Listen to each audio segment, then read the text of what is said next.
신일의 뉴스 정면 승부 2부 시작합니다.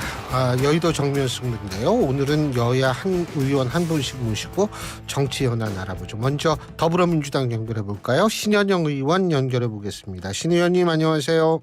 안녕하세요. 신현영입니다. 예. 자, 이 비명계 원칙과 상식 토론회 어제 있었던 거 그 뉴스 보니까 나온 발언 수위가 좀 상당하더라고요. 예? 뭐 파시스트, 파시즘 막 이런 단어들 나오는데 자, 네. 이거 어떻게 보십니까? 저는 선거가 가까워질수록 여러 목소리들이 강하게 나오고 있는 현상이라고 보입니다. 우리 당에서의 여러 가지 다양한 의견을 듣는다는 면에서는 긍정적이긴 하지만 사실은 너무 그런 극단적인 언어를 사용하는 거는 저도 공감하기는 어려울 것 같고요. 다만 우리 당이 너무 이재명 중심으로의 일방 의사결정을 하는 거에 대한 우려의 목소리가 이렇게 있는 만큼 앞으로도 우리가 총선의 승리까지 가는 데 있어서 다양한 건강한 견제와 비판은 충분히 고려해서 이런 선대위나 앞으로의 그런 전략들이 만들어져야 된다라는 면에서 저는 또 한편에 긍정적인 부분도 있다라고 생각합니다. 예. 아니 뭐 다양한 목소리가 나오는 건 좋은데 문제는 다양한 목소리가 나온 계기가 무엇인가가 더 중요하다고 보거든요.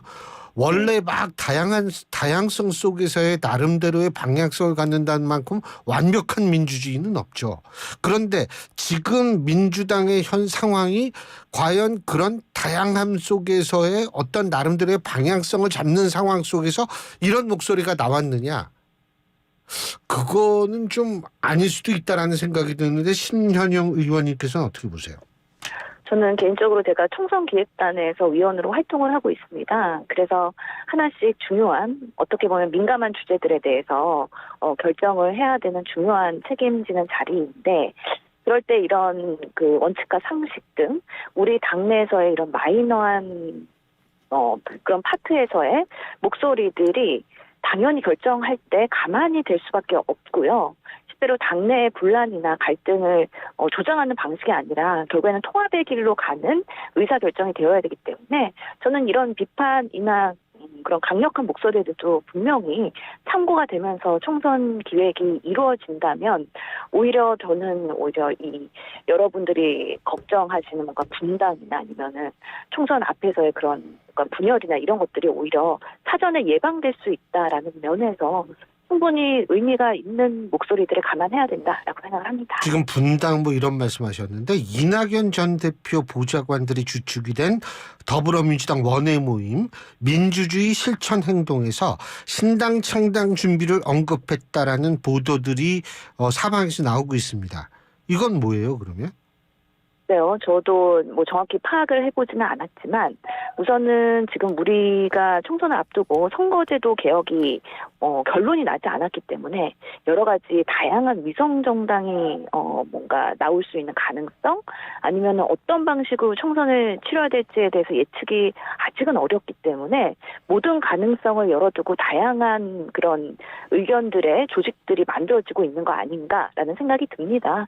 그런 면에서 우리 당에서의 여러 목소리들 또 하나의 그런 또 브랜치일 수도 있기 때문에 조금 더 추이를 보면서 어떤 목소리를 어떤 정책적 방향을 해야 되는지는 저희도 관심을 가져야 된다고 생각합니다. 다양한 의견 조직이 창당도 다양한 의견 조직인가요?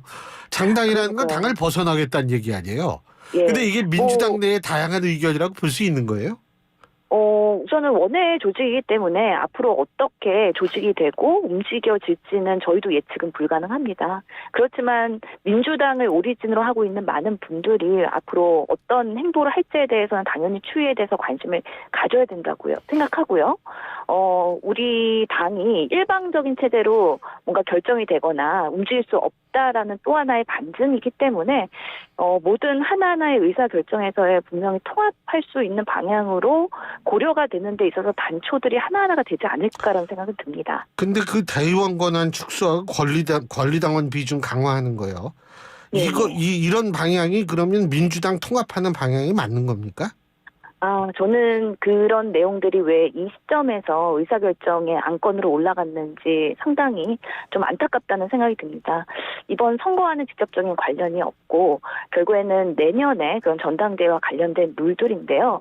지금 이 시점에서 오히려 갈등의 불씨를 일으킬 수 있는 내용들이기 때문에 오히려 충분히 토론이 되고 준비가 된 상황에서 최고 2등, 당무 2등의 결정이 됐으면 좋았을 텐데 하는 아쉬움을 갖고 있습니다. 왜 올라갔어요, 근데 지금? 저도 정확하게는 모르겠는데요. 왜 그런 안건들이 지금 이 타이밍에 올라갔어야만 하는 건지도 저는 미스터리입니다. 결국은 이렇게 되면 이재명 대표 체제가 더욱더 굳건해지고 내년 8월이죠, 전당대회. 맞죠? 예. 예, 그럼 내년 8월 전당대회에서도 사실 이렇게 되면 친명 체제가 다시 재탄생될 가능성이 크다라는 분석이 많거든요. 선거는 결국에는 정당대회도 뚜껑을 열어봐야 알 수 있을 텐데요. 결국에는 가장 큰 뭔가 방향을 결정하는 거는 총선의 결과일 것입니다. 우리가 승리했을 때의 그 당대표의 리더십, 그리고 만약에 우리가 원하는 결과를 얻지 못했을 때에 대한 또 우리 당에서의 리셋, 결국에는 더 변화와 혁신을 해야 된다는 모습, 이런 것들에 따라서 전당대회의 향방이 많이 달라질 거기 때문에요. 아직까지는 예측이 불가능하고, 또한 저는 그동안에 지난 3번의 민주당의 선거에 그런 실패를 통해서 비대위가 되는 과정, 그리고 대변인으로서 활동을 했기 때문에 우리 당이 지금의 모습보다는 조금 더 변화할 수 있는 방향으로 나아가는 노력을 계속해야 되는데, 그럴 때 도움이 되는 방향으로의 논의가 이루어져야 된다고 항상 생각을 하고 있습니다. 지금 우리 신재원 의원님이 총선을 봐야 한다 이런 말씀하셨는데, 이거는 결국은 만에 하나 총선에서 민주당이 지게 된다면 이재명 대표의 힘이 약해질 수 있을 가능성을 의미한다라고 받아들여도 되겠습니까? 모든 선거의 결과에 예. 결과로 그 리더십은 평가받게 되어 있습니다.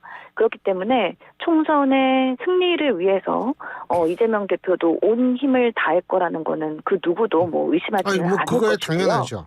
예. 그리고 그 결과의 책임도 당연히 당 지도부가 가지고 가는 것입니다. 그 불변의 법칙은 어느 선거라도 항상 적용이 됐다라고 생각을 합니다. 근데 지금처럼 이 권리당원하고 대의원의 이 비율을 조정을 하면 그 책임지는 모습을 볼 수가 있을까요? 그런 우려에 대해서는 아직은 너무 미리 예단을 하는 거라고 생각이 드는데, 그동안 우리 당이 여러 집권당으로서도 역할을 했었고, 민주당으로서의 그런 권리당원들이 200만까지 불어나는 상황에서 대의원과의 이런 비율에 대해서 충분한 논의나 권리당원의 역할에 대해서는 사실은 고민을 부족했던 건 사실입니다. 그렇기 때문에 충분히 더 논의하고 민감한 부분인 만큼 여러 의견들을 수렴을 했어야 되는데, 지금 이 타이밍에 그렇게 결정이 돼서 올라가는 거는 너무 빠르게 올라간 거 아니냐, 이런 부분에 있어서 분명히 저도 문제점이 있지 않나 생각이 듭니다.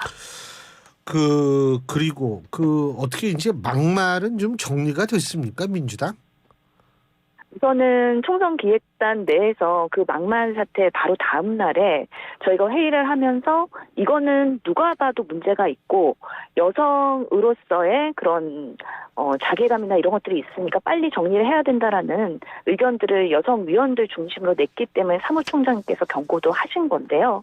실제로 그 이후에도 여러 가지 자문들이 있었기 때문에 이 사안에 대해서는 공천의 불이익까지 감행을 하면서 저희가 정리를 했다고 보는 사안이고요. 앞으로 비슷하게 막말 같은 사태가 발생했을 때는 더 강력한 제재나 워닝을 해야 되겠다. 그러면서 저도 또 여가의 간사이기 때문에 이런 부분에는 조금 더 적극적으로 목소리를 내야 되겠다라는 이번에 경험을 얻었습니다. 근데 이게 죄송합니다만 공천의 불이익, 이게 근데 일단 최강욱 전 의원은 지금 해당이 안 되겠죠, 여기에.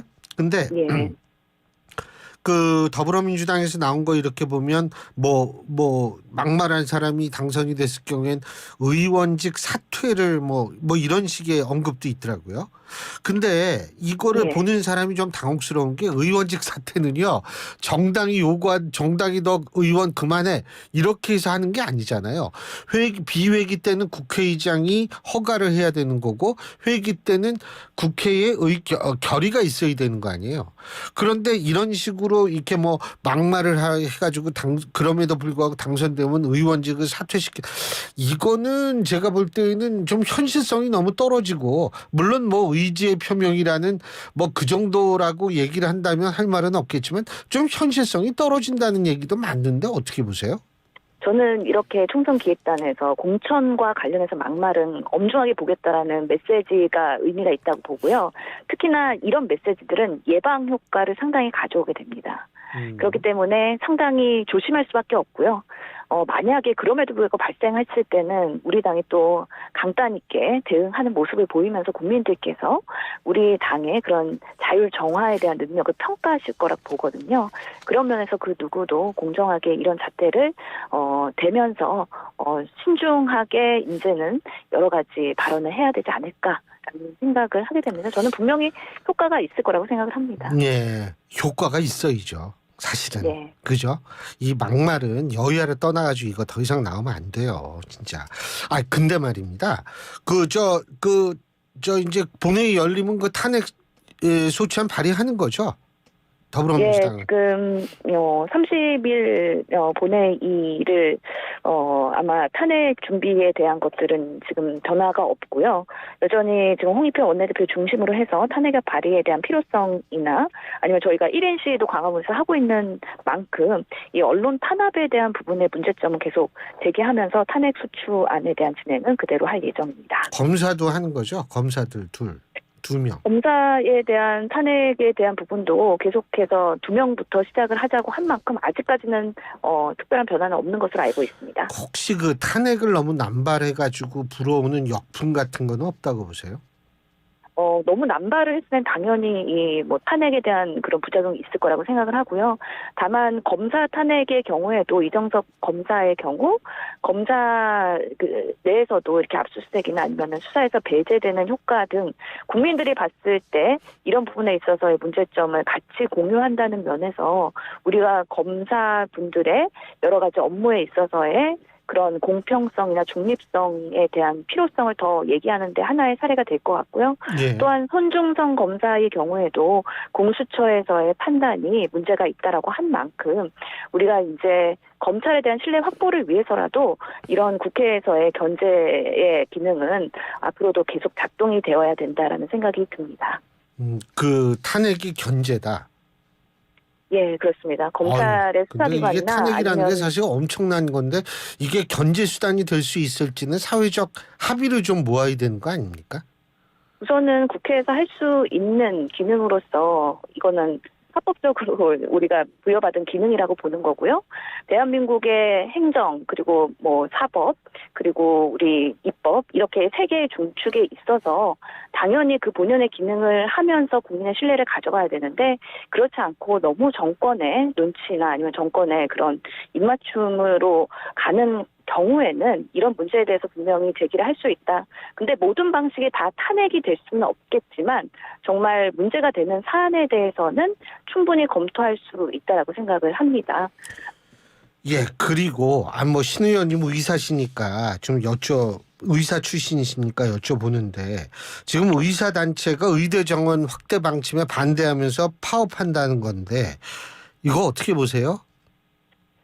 지금 의대 정원 확대에 대한 부분은 실제로는 필수 의료의 붕괴를 원인이 되어서 대안으로 하나에 나온 것이지 직접적으로 의대 정원 확대가 궁극적인 목표는 아니라는 말씀을 드리고요. 결국에는 필수 의료나 지역 의사에서의 의사 확보가 필요하기 때문에 의대 정원 확대에 대한 부분은 일정 부분 공감을 하지만 그 방식에 있어서 너무 졸속으로 의대 수요 조사를 통해서 여론화 작업을 하는 등 지금 보건복지부의 행태는 실제로 행정부가 해야 되는 근거 중심의 정책을 입안하는 게 아니라 오히려 정치 선동을 하고 있는 게 아니냐에 대한 우려가 있습니다. 그런 부분에서의 의료계의 문제 제기라고 봅니다. 실제로 윤석열 정부가 기존의 사교육 카리트를 타파하겠다고 하면서 킬러 문항을 배제하면서 오히려 수험생들의 혼란을 줬는데요. 이번에는 졸속 의대 정원 확대 추진으로 사실은 강서 보궐선거를 만회하려고 하고 있기 때문에 오히려 사교육이 조장되고 초등 입시 과열이 되고 있는 여러 가지 어떻게 부작용들이 도미노 현상이 나타나고 있거든요. 예. 그런 부분에 있어서 과연 충분히 준비된 상황에서 의대 정원 확대가 필수료 붕괴를 해결할 수 있는 것이냐에 대해서는 조금 더 섬세한 정책 기반이 필요하다라는 부분을 저도 말씀드리고 싶습니다. 그러니까 신 의원님은 의사협회의 지금 현재의 행동에 찬성하신다는 말씀이신 것 같은데. 그 방식에 대해서 문제 제기 분명히 할 수 있다고 보고요. 저희가 근데 서남의대가 제가 한 가지만 여쭤보는 게 지금 의대 교수분들은 다 찬성해가지고 지금 증원하겠다는 거 아니에요? 실제로 그 병원이나 의대에서는 증원에 대한 부분들을 긍정으로 이야기하고 있습니다. 저 또한 필요한 부분은 늘릴 수 있다라고 생각을 합니다. 다만 이번 수요 조사를 통해서 학장은 현실적인 증원을 얘기했는데 총장의 입장에서는 오히려 다른 지역의 의대보다 더 많은 정원을 이야기하면서 현실성보다는 조금 더 과장된 수치들을 제안을 했고요.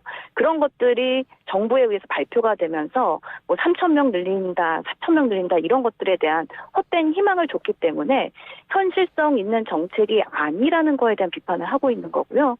오히려 이럴 때 한의대 같은 경우는 정원을 줄여야 되는 시점이고 의대는 정원을 늘려야 되는 시점이라면 정확한 근거 수요 추계를 해서 보건의료에 대한 그 늘리고 줄이는 정책을 설득력 있게 하는 게 중요하다라고 생각을 합니다. 예, 오늘 말씀 여기까지 듣겠습니다. 고맙습니다. 예, 감사합니다. 지금까지 더불어민주당 신현영 의원이었습니다.